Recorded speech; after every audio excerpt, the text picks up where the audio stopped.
I recognize that I am neither Martha Stewart nor Rachel Ray or whoever that jerk is on Hell's Kitchen. I hope he's just acting, but on the show, he's pretty much a jerk. Nonetheless, I've got some ingredients up here that should be fairly obvious, maybe from a distance online or maybe in the very back of the auditorium. It's difficult to see this, but order matters. The way we do something matters.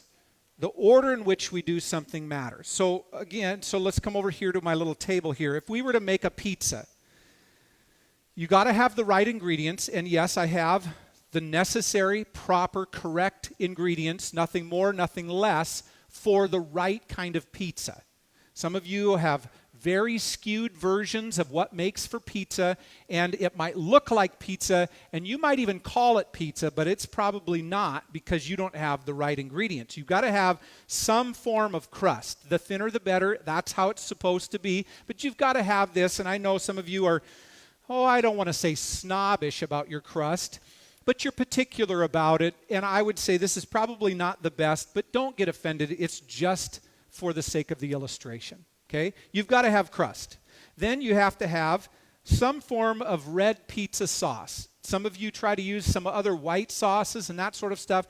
Whatever you call it, whatever you think it is, you call it pizza. It's not pizza unless it has red sauce. Okay, that's what you've got to have. You've got to have pepperoni, and you've got to have Italian sausage. Some of you do weird things like chicken or whatever. That's not pizza. Chicken's perfectly fine, but it's not on pizza. Okay, so you got a pizza.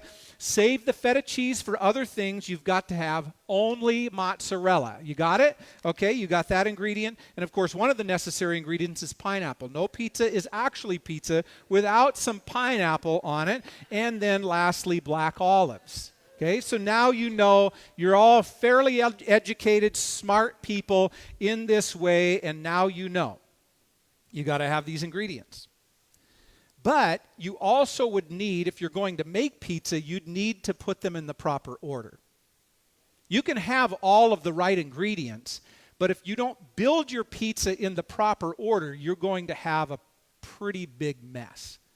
I mean, obviously, nobody starts making pizza with pineapple and sauce because it would be a big mess. It wouldn't be pizza. You get it, right? So, today, we begin a 5-week series on a biblical theology of managing our money and our possessions. Right? Also known as stewardship.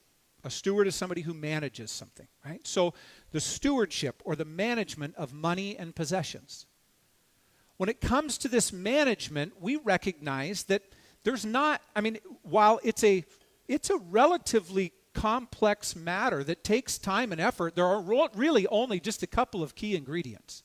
You don't need 1,000 ingredients to make a good pizza. And there aren't 1,000 ingredients when it comes to the idea of faithful stewardship. There's just a couple of key ones.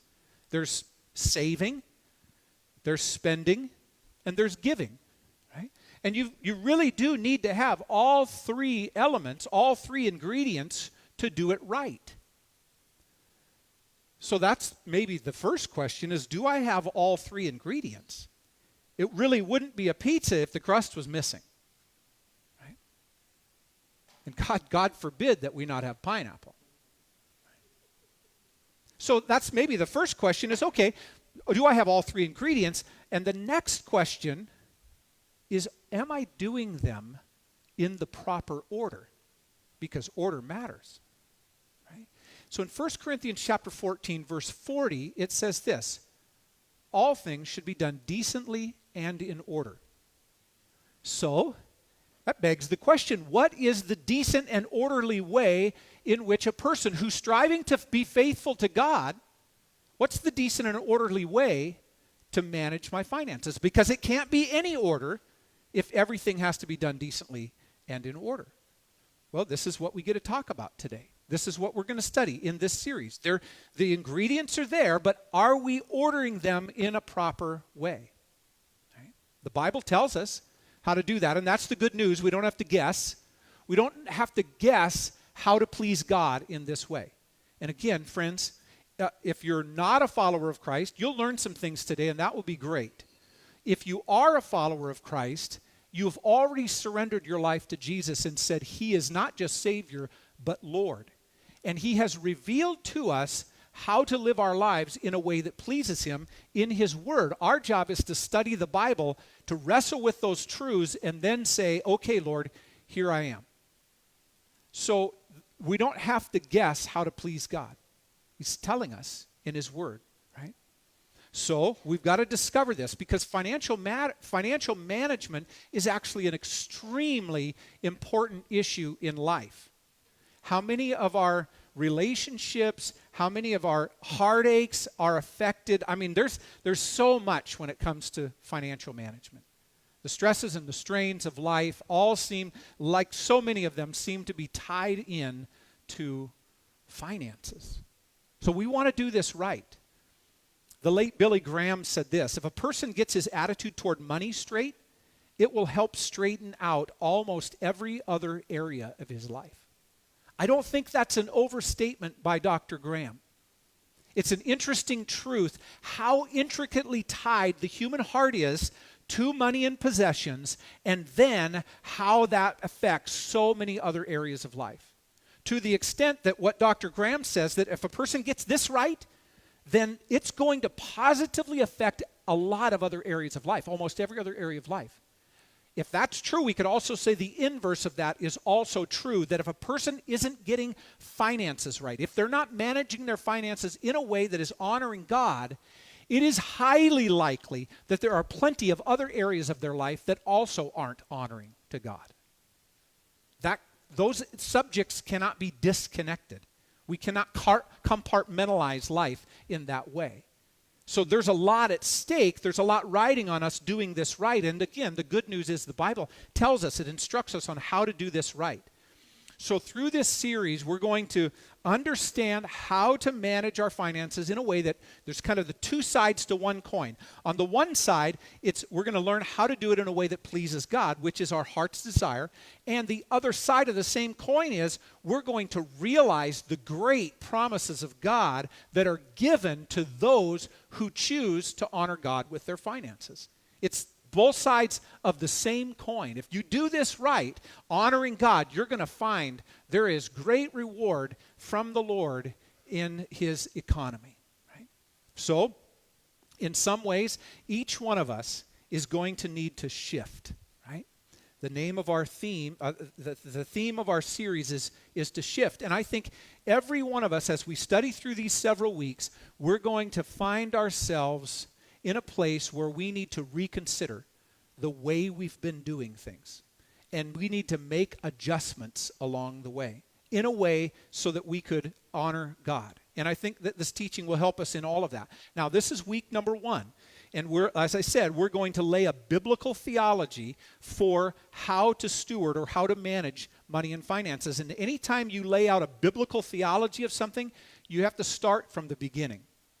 And in the beginning is the Bible. In the beginning of the Bible is the book of Genesis, and that's where we begin. And what we're going to find in this, and this is true, friends, of basically any significant or important doctrinal teaching or subject in all of the Bible, you can trace it back to Genesis.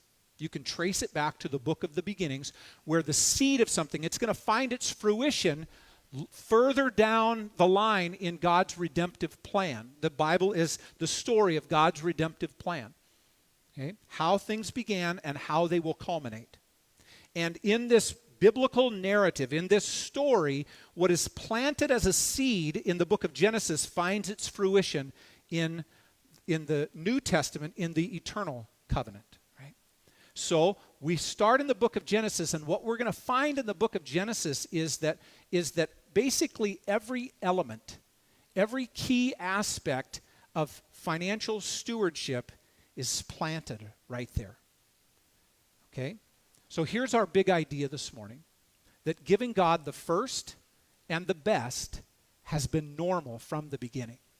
That is not a New Testament concept. It most certainly finds its way into the New Testament, but it's not new to the New Testament. It finds its place in the very beginning of the Bible, in the very beginning of the human story, that giving God the first and the best has been normal from the beginning. And this is what we'll discover as we study today's message. The basic ingredients of honoring God in our financial management were in place from the beginning. So let's look to the beginning, to the very first family, and we'll pick the story up in Genesis chapter 4. I'll read several verses. It says, "Now Adam knew Eve, his wife, and she conceived and bore Cain, saying, I have gotten a man with the help of the Lord. And again, she bore his brother Abel." Let me stop there for just a moment. So we got chapter 4, verse 1, and the first part of verse 2. The first human beings, Adam and his wife Eve, are bearing children. Their first son is Cain, their second son is Abel, and then there's a period. And the second half of verse 2, there's this time lapse between the first half and the second half, okay, which is very common in the book of Genesis. God is giving us a narrative, a redemptive story. He's not telling us everything that could be known. He's telling us what we need to know. So we don't have any stories of Cain and Abel as children. The next sentence describes them as at least young men. They're grown up. Okay, are you there? So verse 2 again, she bore his brother Abel. Now Abel was a keeper of sheep, and Cain a worker of the ground. In the course of time, Cain brought to the Lord an offering, the fruit of the ground. And Abel also brought of the firstborn of his flock and of their fat portions. And the Lord had regard for Abel and his offering, but for Cain and his offering he had no regard. So Cain was very angry, and his face fell. And the Lord said to Cain, "Why are you angry, and why has your face fallen? If you do well, will you not be accepted? And if you do not do well, sin is crouching at the door. Its desire is contrary to you, but you must rule over it." So again, we've got this very first family, the very beginnings here of human existence. And what we see in these several verses actually sets the course. All of the key ingredients to financial management are actually in this story, and we'll see it as we study it. The entire biblical narrative can be seen in the seed of this story in Genesis chapter 4, and I think the course of human existence can as well. What do we see here? Well, look at verse 2. Cain and Abel both worked for what they had. The very, very beginning, we see work is in play. In fact, if you go back to chapters 1, 2, and 3, you'll find that work actually was part of the design of God on planet Earth before sin even came into existence. So work has been a part of the human experience from the very beginning. People are supposed to work for what they have. Cain and Abel worked for what they had. That's normal. Remember, we're talking about what is normal from the beginning, and it's normal from the beginning for people to work for what they have. So if a person is saying, well, I want to have things, but I don't want to work for them, we would clearly say from Scripture that they're abnormal. They're not living, and when I say abnormal, I mean it's an unbiblical life. That is not a life that God is, they're not ordering their life in a way that God is pleased. If you can work but you don't work, you are simply living a life that is not in keeping with what it means to be a human. Cain and Abel both worked for what they had. Abel labored in livestock. Cain labored in crops. Both of these, of course, are admirable forms of livelihood, and the options back then weren't many. This is obviously pre-industrial age and pre-information age. In our day, we have way more options. In fact, sometimes so many options, we can't figure out what we want to do with our whole lives, right? It's tough, but we have options. But these guys, one is laboring in both farming, one's in livestock, one's in crops, and both are very admirable forms of livelihood. Right? Most forms of livelihood are admirable regardless of what they are. If they're providing a good or a service that is for the good of humanity and for the good of the earth, then it is an admirable form of work, right? Supposed to work from the beginning. That's normal. And look at number 2 here. Both Cain and Abel brought offerings to the Lord. Now that's interesting too, right? We've got to see that from the very beginning. It's normal to work, and it's normal to take part of what you have worked for, what is now, quote, yours, and to offer it to God. That's normal from the beginning. This is human existence. Okay? What happens? Cain brings the fruit of the ground, meaning produce of some sort. Fruits, vegetables, we don't know which. We don't know what kind. Hopefully not cauliflower. That's all we could just say, hopefully not cauliflower. But he brings, here's what we have to notice though, in all seriousness, the language is important. Cain brought up to the Lord an offering of the fruit of the ground. It's the produce of the ground. What it doesn't say, and this is what we need to be key in on, this is what we have to be attentive to, this is a theme throughout all of the Bible, is it doesn't say that Cain brought God of the first fruits of the ground. That's what's missing here, okay? So we're going to walk through this. Cain brings God the fruit of the ground. Abel brings God the firstborn of the flocks and their fat portions. So that's number 1, main idea. Abel, a person of righteousness. I think some of you, I missed some of your fill-ins there. Abel, a person of righteousness, gave God the firstborn and the fat portions. And this is what we see. They work for what they have. They both bring offerings to God. And here is this first family. From the beginning, we're introduced to this concept of sacrificial offerings.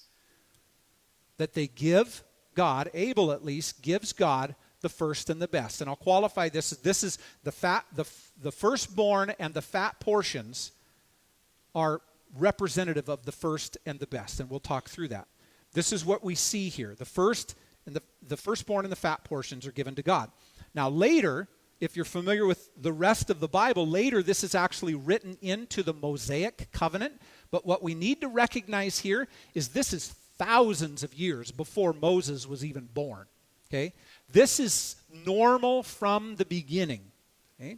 To give God the best, to give God the first is normal from the beginning. It has, at this point, it doesn't have anything to do with the law of Moses and the children of Israel. This is a human experience. Okay? Later it's written into the law, and we'll talk about that later in the series.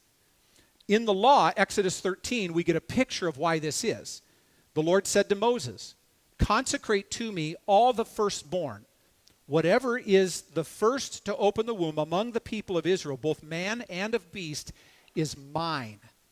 So God he communicates it in the law of Moses years and years after this encounter, but he communicates it in the law of Moses because it was normal from the beginning, and Cain and Abel knew it.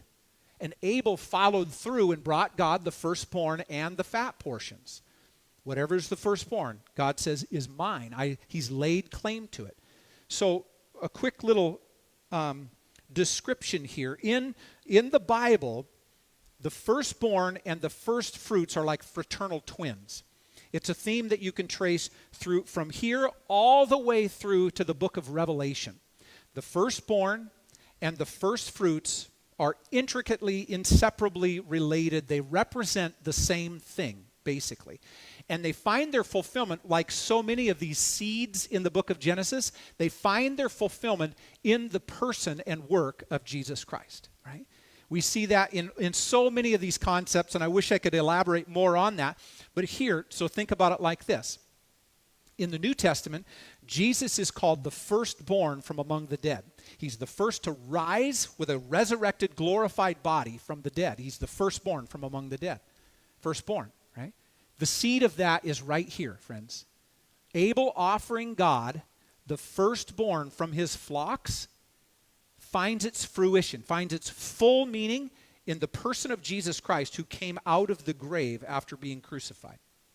He's the firstborn from among the dead. And those, the New Testament tells us that those who have been rescued by Jesus from their sin and saved into the eternal family of God are the first fruits of Christ's salvation.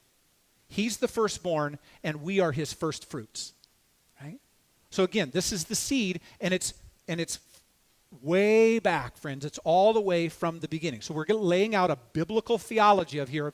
You say, this has to do with our money and possessions. It's absolutely. We've got to get this foundationally understood. Abel brought the firstborn of the flocks and of their fat portions, and this is representative of the first and the best. Now, both Cain and Abel were addressed by the Lord. Look at verses 4 and 5. And Abel also brought the firstborn and of the flocks and of the fat portions, and the Lord, look at the language, and the Lord had regard for Abel and his offering. So the Lord commends Abel for doing what he did. That's why we say Abel was a man of righteousness. A man of righteousness is simply somebody who does things right. God has communicated, here's the way to do something, and Abel chose to do it right, according to how God has outlined it. So he's a man of righteousness. He offers this to God, and God commends him. We could jump all the way to the book of Hebrews in the New Testament, and we read this, Hebrews chapter 11, verse 4. By faith, Abel offered to God a more acceptable sacrifice than Cain, through which he was commended as righteous, God commending him by accepting his gifts. Interesting, right? You have to see the connection. Let's go back to the passage. God, look at the language. This is interesting. And the Lord had regard for Abel and his offering. So there's a connection. God makes a connection between the offerer and the offering. And when Abel offered what was right, Abel was accepted and his offering. You see it? Now look at Cain. So Abel and his offering were commended. Cain and his offering weren't. And that's like really strong language, isn't it? For Cain and his offering, God, had no regard. Man, that's really strong language, isn't it? From the beginning, this is what we see. They know they're supposed to work. They know somehow God has communicated they're supposed to bring something from their work to God. And God has told them what to bring, and Abel brought what he was supposed to. Cain hasn't brought what he was supposed to, and God did not accept Cain or his offering. Now, we read the rest of this passage through verse 7, and this is really telling here, right? Because what happens? Cain gets angry. Now, if he was contrite, if he had a humble spirit, he would have said, oh, well, I haven't been doing this right, Lord. I see that I didn't do what you said I should do, and so I repent of that. I changed my mind about it, and would you help me to begin to order things properly? He didn't do that. He didn't have a humble spirit. He just got angry. Notice, he got angry with God, and he killed his brother. That's interesting, isn't it? Kind of telling. Human behavior. Now, here's what I want to clarify, friends. The substance of the offering isn't the issue. It's the order. Let me explain. The substance of the offering isn't the issue. It's the order. This is not about meat versus produce. That's not the issue. The substance of the offering is not the issue. The issue is the order in which it was brought. Abel brought to God the first and the best of what belonged to God, and Cain didn't. Cain just brought an offering, and it wasn't the first fruits of the ground, it was just the fruit of the ground. It wasn't the first and the best, and because it wasn't the first and the best, God says, I don't accept it. Interesting, isn't it? As we're learning, as we study the scriptures, this isn't, hey, I got some ideas and some opinions for you. No, this is right out of the Bible. That when we talked about membership, we said, as Christians, we know that the Bible, both the Old and the New Testament, is our rule for what we believe and how we behave. And what we see here in the very first family is some very specific behavior and God's response to it. Right? So, Cain and his offering, Cain gave it wasn't in order. It wasn't in order. So this is the beginning of the beginning. This is the very first family, and what we see is them giving God, Abel at least, the first and the best, and he was accepted for that. Now let's continue on with our Genesis account, and let's skip over to chapter 8, and let's look at another character, and we know him maybe a little bit more than Cain and Abel. We know this guy, his name is Noah. So the whole account of Noah is the end of chapter 5 through chapter 9. And if you're familiar with the flood and all of those things, that's this account.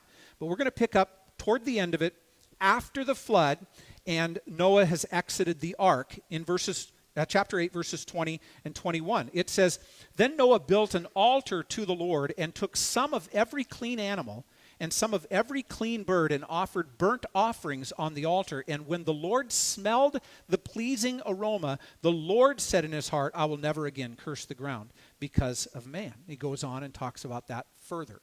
Okay? So first we had Abel, who was a person of righteousness. He did things right, and he gave God the first and the best. He gave God the firstborn from among the flocks and the fat portions. Here with Noah, we have Noah, a man of grace, who gave God his burnt offerings. Right? Here's what we have to notice. If you're familiar with the rest of the Old Testament, you know this idea of clean versus unclean animals. God makes this distinction.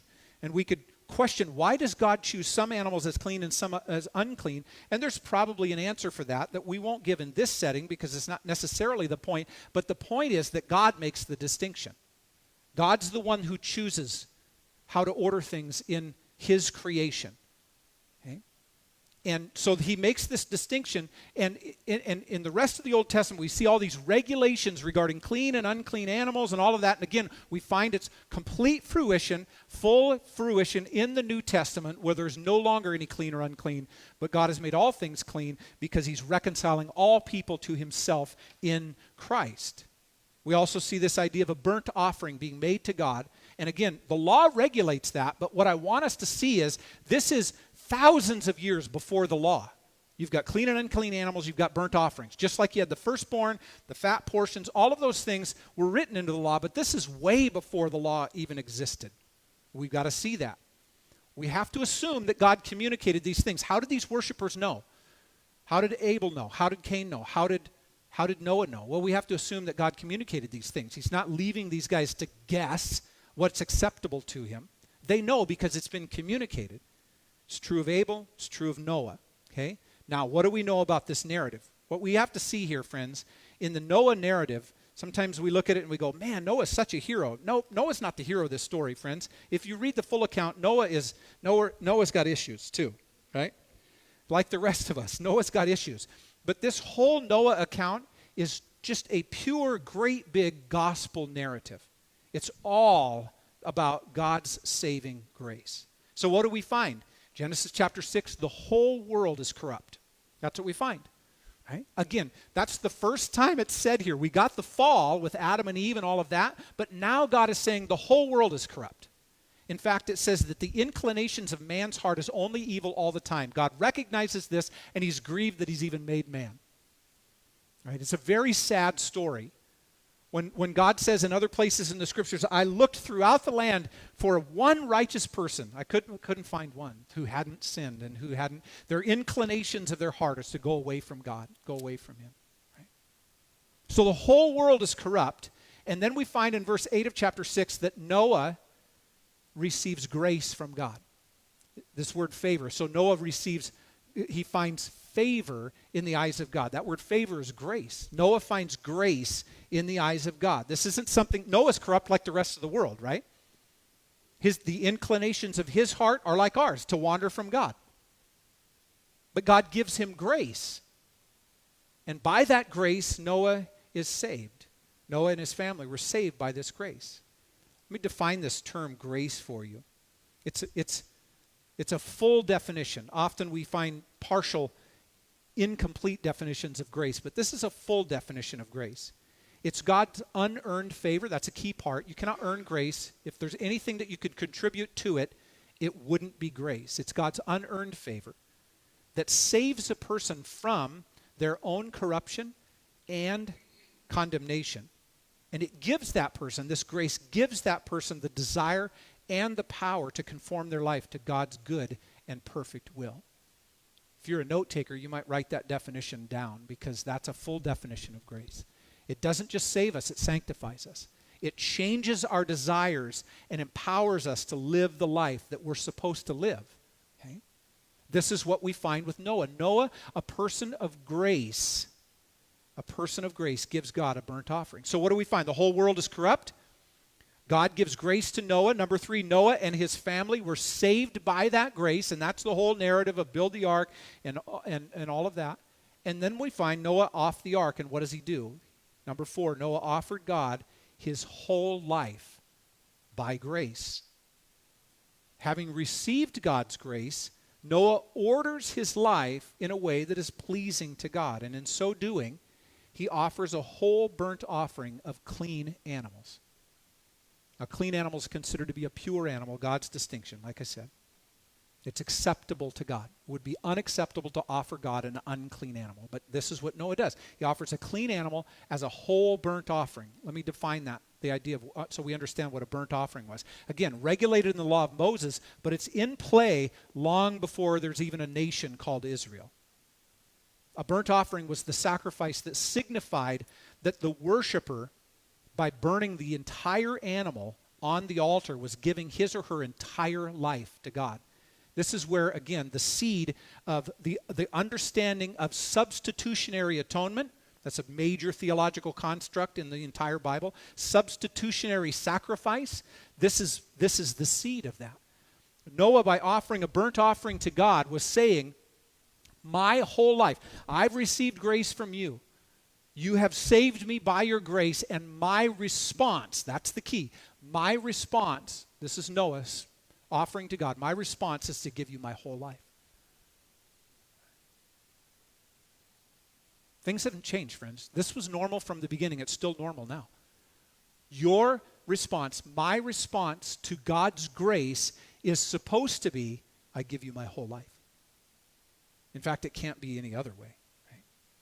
If we've been saved by grace, our whole lives belong to God, which would include, friends, our finances. It can't not include our finances. Right? Noah is a person of grace. This isn't a legalistic thing for Noah. It's a response to grace. He's recognized the goodness of God and the kindness of God, and his response is, I'm giving you my whole life. So you got Abel, who does things right. What does he do? He gives God the first and the best. You got Noah, a man of grace. What does he do? He gives his whole life to God. This is the beginning of the beginnings, friends. This is where it all started. These concepts are not new to the New Testament. It's the human experience. Okay? So from the beginning, this is the person of Noah. We see it. It's the beginning. It's normal, again, to give God the first and the best. Now, we got one more character to study, and you would guess it probably because Abraham is such a prominent character in the Bible. So jump over to Genesis chapter 14, and we're going to pick up the story here, and I'll give you context in a moment. But Abraham, it says, starting in verse 17, after his return from the defeat of Chedorlaomer and the kings who were with him, the king of Sodom went out to meet him at the valley of Sheva, that is the king's valley, and Melchizedek, king of Salem, brought out bread and wine, and he was priest of God Most High, and he blessed Abraham and said, blessed be Abram by God Most High, possessor of heaven and earth, and blessed be God Most High, who has delivered your enemies into your hands. And Abraham gave him, Melchizedek, a tenth of everything. So Abraham, a person of faith, gave God the tithe. Again, a concept that we find regulated in the law of Moses, but this is in existence hundreds and hundreds of years before Moses. Now, God had not yet changed Abraham's name, so here in this text he's called Abram, but Abram and Abraham are the same person in the book of Genesis. He's returning from rescuing his nephew Lot. So Lot and Abraham had come into the promised land together, but because of the abundance of their wealth, they were very wealthy, there was only so much land for their livestock, and so they decided to split up. And Lot chose a particular part of the promised land that was right next to the city of Sodom. And Abraham chose another section. Well, in these days, there were not nations divided like we see them in our day. They were more like city-states, and they were ruled by feudal kings or lords. And often these feudal kings and lords would team up with others and make allies, and they would go and raid these other city-states, and they would plunder them and take away their goods. And that's That's kind of a normal way of life in that day. Not a whole lot has changed. Yeah, just thought of that, actually. So what had happened is these kings had gotten together. They have plundered this area, including the city of Sodom, where Lot was, and they've carried off Lot and all of the possessions. And somebody who survived that goes and finds Abraham and says, hey, your nephew Lot was just taken. And Abraham, who is a man of means, has over 300 trained warriors as a part of his household. He gets them together and says, we're going to go save my nephew and get back the goods. And so they go and they rescue Abraham's nephew Lot. And on their way back, they get to this valley of Sheva, and they meet this character named Melchizedek. Now again, if you're familiar with the Bible, you recognize, whoa, that's a big name. Psalm 110 says that the Messiah would be a priest forever after the order of Melchizedek. When you jump into the New Testament, you see Hebrews chapter 5, 6, and 7 describe this ministry of the priest of God Most High, Melchizedek, finding its fulfillment in none other than the person and work of Jesus Christ. Jesus Christ is the priest forever, the high priest of God forever after the order of Melchizedek. And the order of Melchizedek would be that he is the eternal sovereign ruler of righteousness and peace. Melchizedek is the king of righteousness and the king of peace. Peace here is, Jerusalem here is Salem. Salem is Jerusalem, and that is the city of peace. Okay? So Jesus, as the high priest of God forever after the order of Melchizedek, is the sovereign ruler who defines what is right and gives peace to those who order their lives by what is right. This is Melchizedek. There's far more that we could say about that, but just to stick with this right now. What do we find? Here's where the narrative goes. Abraham meets up with him, and Melchizedek, king of Salem, brings out bread and wine. So he provides a meal. That's number one. Melchizedek provides a meal. Hopefully you're seeing this. If Melchizedek is a type of Christ, he is a foreshadowing of Christ, no big surprise that he brings out bread and wine. It's the communion meal. So what's taking place here? They're not like buddies watching a football game together. They're sharing communion together. Melchizedek is the priest. He's the mediator between God and man. And Abraham is he's communing with God through the high priest Melchizedek. This is New Testament stuff, friends. You get it? This is exactly what happens for us. We have no fellowship with God except through our great high priest, Jesus Christ, who is the fulfillment of Melchizedek. We get it? So Melchizedek provides the communion meal. What we see in the New Testament isn't just that Jesus doesn't just provide the bread and the wine. He is the bread and the wine. He is our communion. So when he says, this is my body which is broken for you, and this is my blood which is shed for you, this is the seed of all of that, friends. The beginning tells us all of this in seed form. Right? So he provides a meal. Secondly, he pronounces a blessing. And it's kind of a two-part blessing. First, he pronounces a blessing over Abraham. And notice the title that Melchizedek tells Abraham about God, right? And he blesses Abraham, and said, blessed be Abraham, by God Most High, possessor of heaven and earth. Now, there's a little play on words here. We didn't read verse 16, but if you looked back up to verse 16, you'll find that this is when Abraham goes after those kings that had plundered Sodom and all those surrounding cities and stolen Lot and all of their possessions. Abraham brought back the possessions. It says it twice, that he brought back the possessions. And now we have Melchizedek here is working as the mediator between God and Abraham, and he calls God before Abraham. He says, God is the possessor of heaven and earth. The possessor of heaven and earth, translation is, he's the rightful owner of everything. God is the rightful owner of everything. Right? So the possessions that Abraham has, Melchizedek is pointing out to him, yes, those are your possessions, but they actually belong to God. He's the possessor of heaven and earth. Right? Interesting, right? And so Abraham is communing with God through Melchizedek, the high priest. He's blessed by the high priest. God, the blessing also goes toward God, and blessed be God. So this is the work of the mediator between God and man. The blessing goes to Abraham. The blessing goes to God. The mediator is doing his part in providing this communion. And what is Abraham's response? He tithes.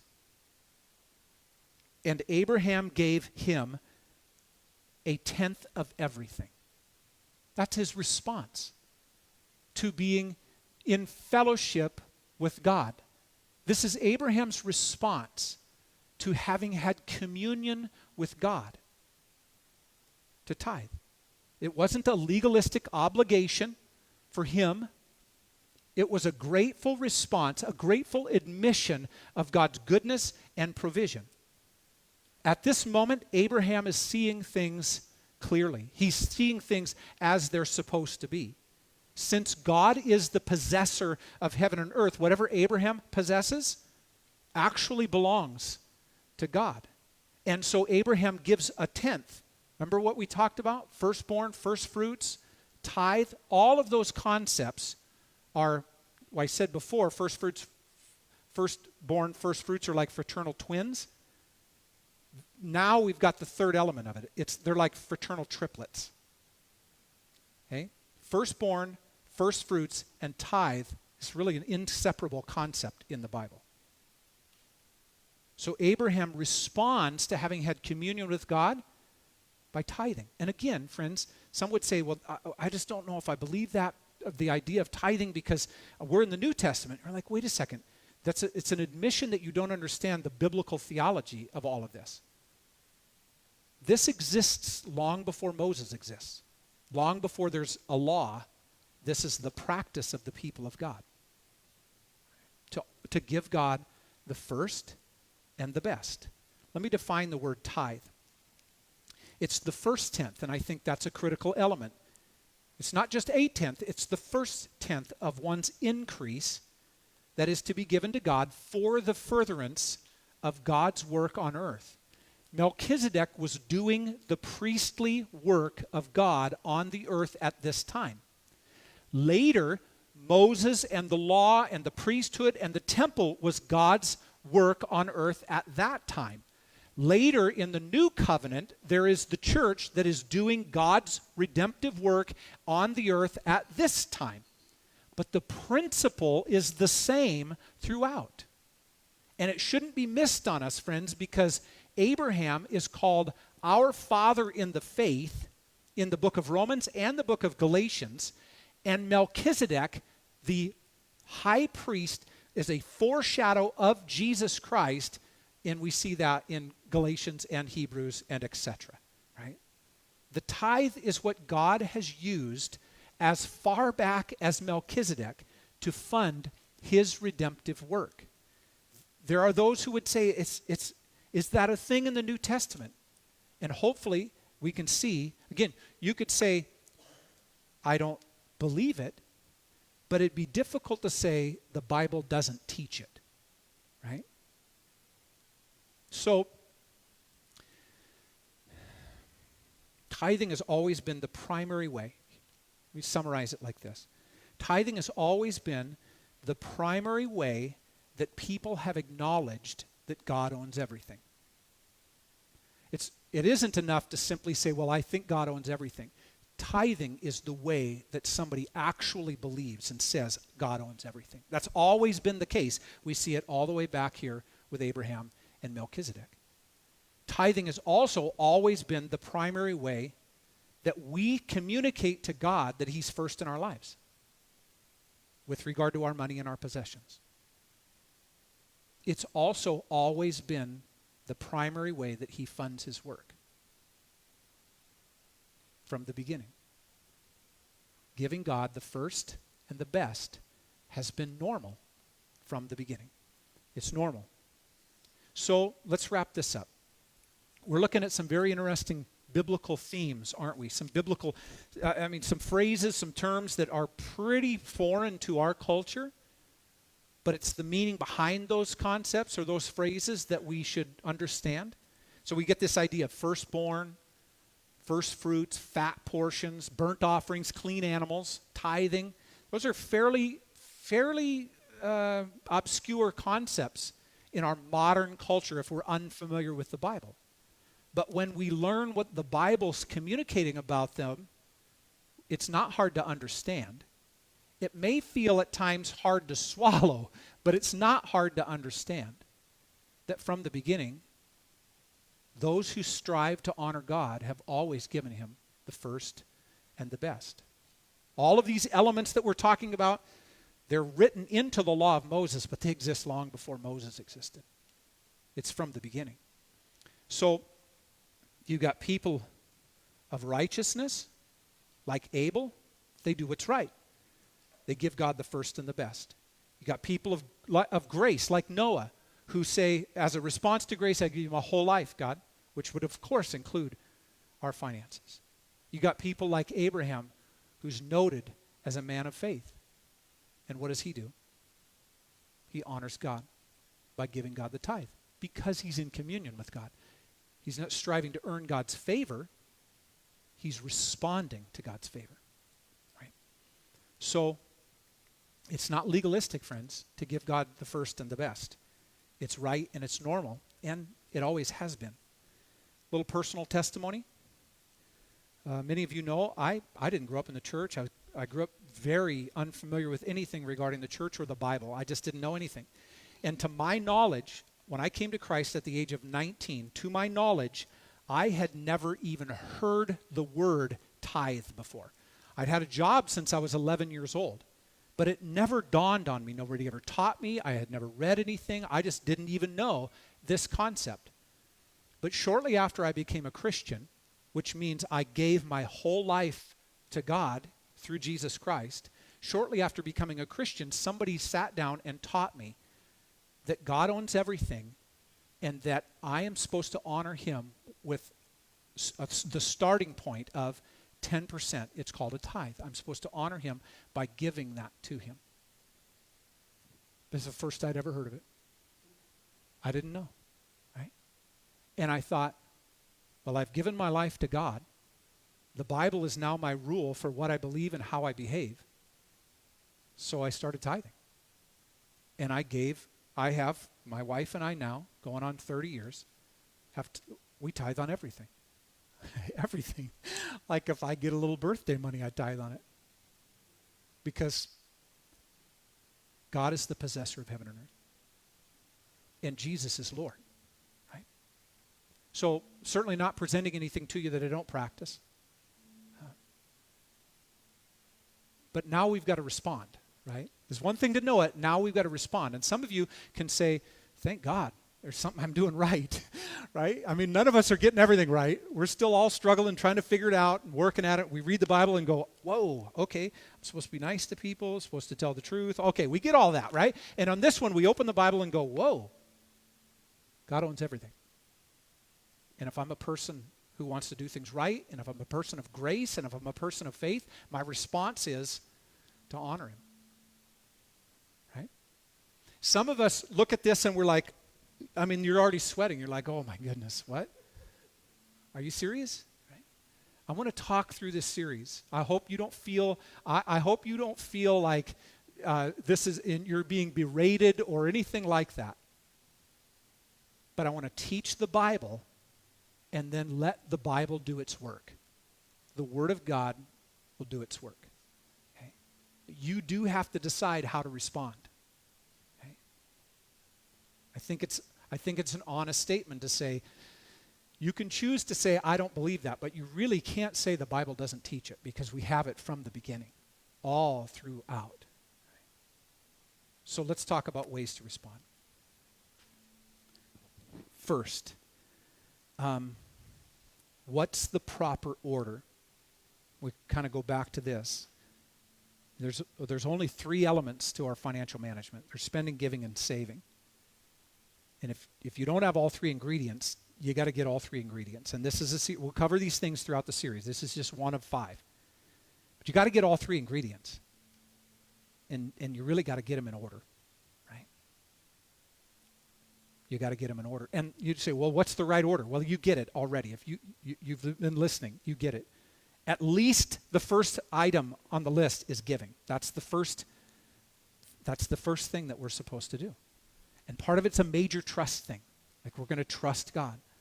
Again, we'll work through this as we continue in the series, but that's where we say probably everybody in this series is going to have to make some sort of a shift.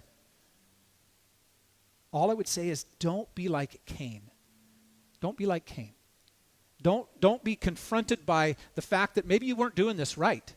You say, well, I didn't even know. Okay, no problem. No problem. But how do you respond now? Because Cain just got angry. He got angry with what God told him, and he went out and killed his brother. And this is the nature of sin, friends. Sin will take any opportunity where we have misplaced our priorities. What does he say? Why are you angry? If you do what is right, will you not be accepted? But if you don't do what is right, sin is crouching at the door. It desires to have you, but you must rule over it. So anytime we misplace our priorities purposefully after being confronted by truth, sin is right there going to take advantage of that opportunity. Right? So that's not the response. We just, like, of all responses, don't be like Cain. Take it in. Take it. There may be some wrestling you got to do. You might start sweating and thinking, this is tough. But number one, first way to respond, say, I'm going to honestly evaluate whether I give God the first and the best in my life. Secondly, a response to consider, say, I'm going to order my finances so that God gets my first and best, starting with the tithe. And remember, it's a grateful admission of God's goodness and his provision in your life. That's not legalistic. Third, to say, I'm going to ask a question that's really important to me. And I think this is a good response because we have questions. We wonder about things. And maybe this is a great way for you to respond. To say, I got a question about something. And you could be anonymous about it. Use your connection card. You could be anonymous about it. You can put your name on it. However you want to do it. Maybe you want to send an email. Whatever you want to do. If you got an honest question, man, I'll do whatever I can to do our best to answer that question. But that might be something for you. Here's one. Here's a response. I'm going to tune into the rest of this series so I continue to learn God's ways regarding money and possessions. Because here's the fear, right? Like from me as the preacher, I'm like, this is super important for us in our lives. But it's a tough subject to tackle. And people are like, man, I just don't want to deal with this. And so you tune out for the next 4 weeks. That's the wrong response. Like, be willing to be confronted with truth, even if you know you got to do some shifting. Right? Be willing to be open to what God is saying. Right? So, tune into the rest. Lastly, and this would be for anybody who is either online or in person who's not yet a follower of Christ. Okay? Money and possessions, it's a major subject. In the Bible, it's a major subject. And we're going to see that as we work through the Bible. But your soul is of primary importance. So if after hearing this message you recognize, hey, God is the Most High God, and Jesus is the Savior of the world, and I am, like the rest of humanity, the inclinations of my heart are to go astray, and I've gone astray. But you could be saved by grace. Saved from the condemnation that your sin deserves. Jesus took all of that when he went on the cross. So that might be the response for some of you. To say, I'm going to give my life to Jesus and become a part of God's family. Yeah. Let's pray together. Our Lord, we thank you for your word. It's full and it's rich and it's clear. And we want to be students of it, Lord. And I pray that you give your people strength and courage, even as we talked last week, that you would give your people strength and courage to not let this book of the law depart from their mouths, but they would meditate on it day and night so that they would be able to do according to all that is written in it, so that then their way would be prosperous and then they would have good success. Help us with this, Lord. Give us strength and courage to respond to your word. And even now, friends, I would encourage you, make sure you decide how you're going to respond. Don't walk away and get your mind on other things and pretend like you could forget about this. Make sure there's a lot riding on you doing this right. And especially after having truth revealed to you, you're responsible for it. And it's going to take strength and courage for you to face that. May the Lord help us.